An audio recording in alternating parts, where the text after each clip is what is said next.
O Norwich anunciou na manhã desta terça-feira a contratação do atacante Marquinhos, de 19 anos. O jogador foi formado nas categorias de base do São Paulo e estava no Arsenal. Ele chega ao clube da segunda divisão da Inglaterra por empréstimo até o final da atual temporada. Marquinhos disse o seguinte: "Estou muito feliz de chegar aqui no Norwich e estou muito ansioso para jogar o meu primeiro jogo. Aprendi muito nessa minha adaptação à Inglaterra, é totalmente diferente do Brasil. É mais intenso, mas estou me adaptando bem para ajudar o Norwich. Estou muito feliz por conhecer um novo clube, uma nova cultura, uma nova cidade." Marquinhos foi contratado pelo Arsenal em junho do ano passado. Na época, o clube inglês pagou 3,5 milhões de euros, cerca de 18 milhões de reais ao São Paulo pela transferência. Desde então, ele disputou só 6 jogos pelo líder da Premier League. O Norwich ocupa no momento o 6º lugar na tabela de classificação da Championship, a segunda divisão inglesa. Marquinhos vai reencontrar no novo clube o meio-atacante Gabriel Sara. Os dois jogaram juntos pelo São Paulo no ano passado e em 2021. As principais janelas de transferência do futebol europeu fecham nesta terça-feira para a entrada de jogadores, e o São Paulo deve passar ileso a este período do mercado. Não há perspectiva para negociações de última hora, e o clube aguarda a abertura de verão na Europa para possivelmente vender atletas.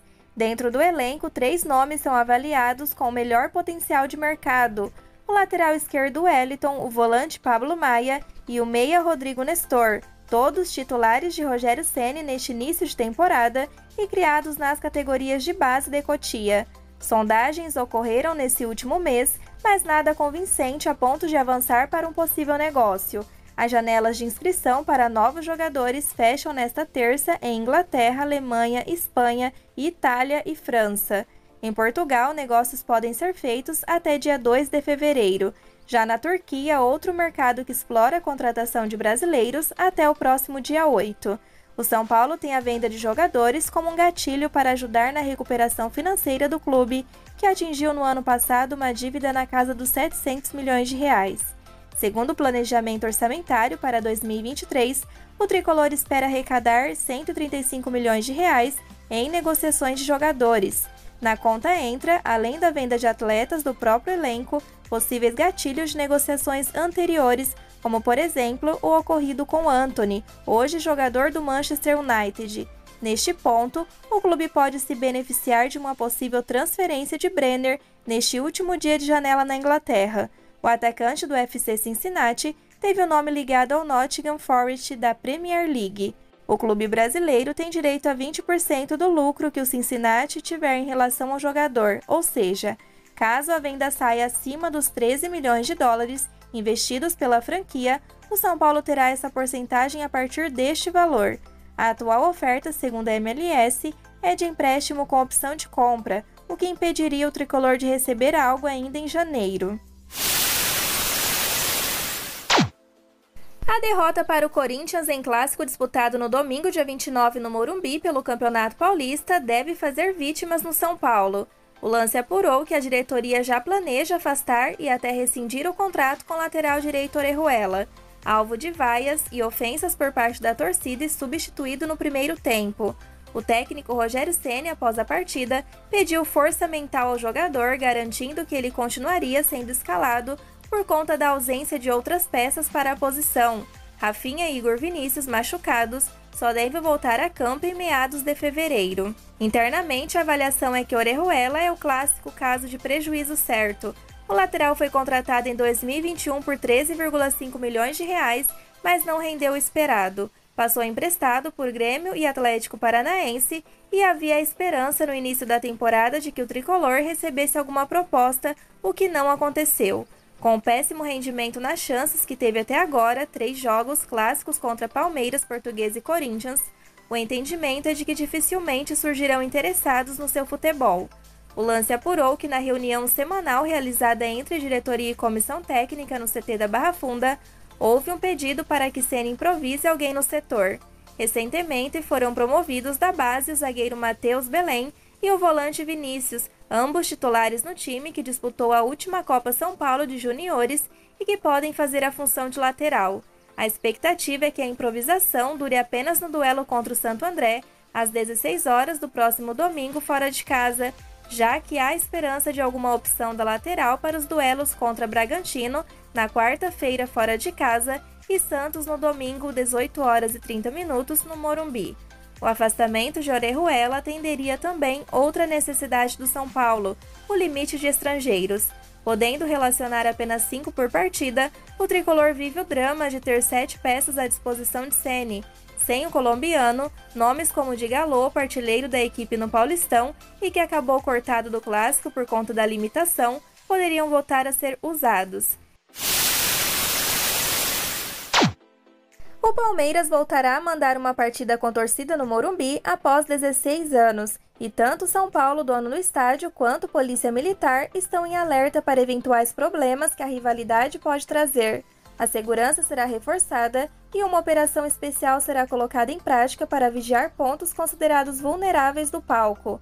Por conta da realização de um carnaval corporativo no Allianz Parque, o Palmeiras escolheu o Morumbi como sede do clássico contra o Santos às 18 horas e 30 minutos do próximo sábado, dia 4/2, pelo Campeonato Paulista. A preocupação de conselheiros e pessoas da cúpula são paulina é que haja danos em todo o Morumbi. Nos bastidores são esperados atos como quebra de banheiros, mas a situação vai além. Desde que se tornou único no Morumbi, o São Paulo fez uma série de intervenções no estádio, como a construção de camarotes temáticos e pinturas personalizadas nos acessos das arquibancadas. Para este ano, por exemplo, cada uma das 12 saídas foi nomeada com algum titular da conquista do Mundial de Clubes de 1992, além do técnico Tele Santana. Este ganhou uma estátua recentemente. Com a PM, que auxiliará a segurança são paulina na parte interna, há preocupação quanto à sede da torcida independente, principal organizada do tricolor, cuja sede fica em frente ao principal portão e acesso às arquibancadas. Conforme o lance revelou, o empréstimo do estádio faz parte da tentativa de se estabelecer uma relação cordial entre os rivais. A reportagem apurou que o acordo acertado entre alviverdes e tricolores não envolve pagamento de taxas além das habituais pré-estabelecidas. Pela cortesia, o Palmeiras aceitou a proposta do São Paulo para usar o Allianz Parque entre os dias 10 e 18 de março, quando o Morumbi receberá 6 shows da banda britânica de pop rock Coldplay. Para estas datas, estão previstas as realizações das quartas e semifinais do Paulistão. O último jogo do Palmeiras no Morumbi, com mando do time alviverde e com torcida, foi em 23 de setembro de 2007, vitória por 1-0 sobre o Corinthians em clássico disputado pelo segundo turno daquele campeonato brasileiro. O último jogo só com palmeirenses no estádio São Paulino foi a final da Copa Libertadores de 2000, em 21 de junho, em que o Boca Juniors acabou campeão nos pênaltis após empate em 0-0. Palmeiras e Santos se enfrentaram no Morumbi em 23 de agosto de 2020 pelo Campeonato Brasileiro daquele ano, com vitória do Palmeiras por 2-1, mas a partida disputada durante a pandemia não teve presença de público.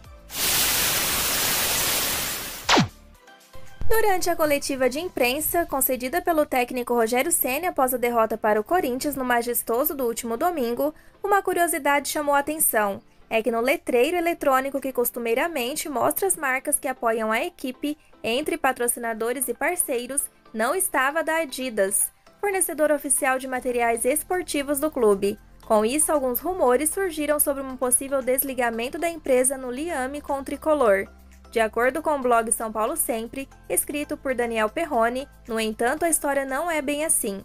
Em apuração exclusiva, Daniel indica que, em realidade, deve haver uma nova iniciativa de marketing global por parte da empresa alemã, e a seta que aparece ao fundo de Ceni seria parte dessa ação. O blog, contudo, ainda não tem maiores informações sobre a execução do plano da Adidas. Ficaremos aguardando mais detalhes. Foi ao ar a terceira edição do estudo Valuation Top 30 Clubes do Brasil, que apresenta números atualizados dos valuations dos times nacionais.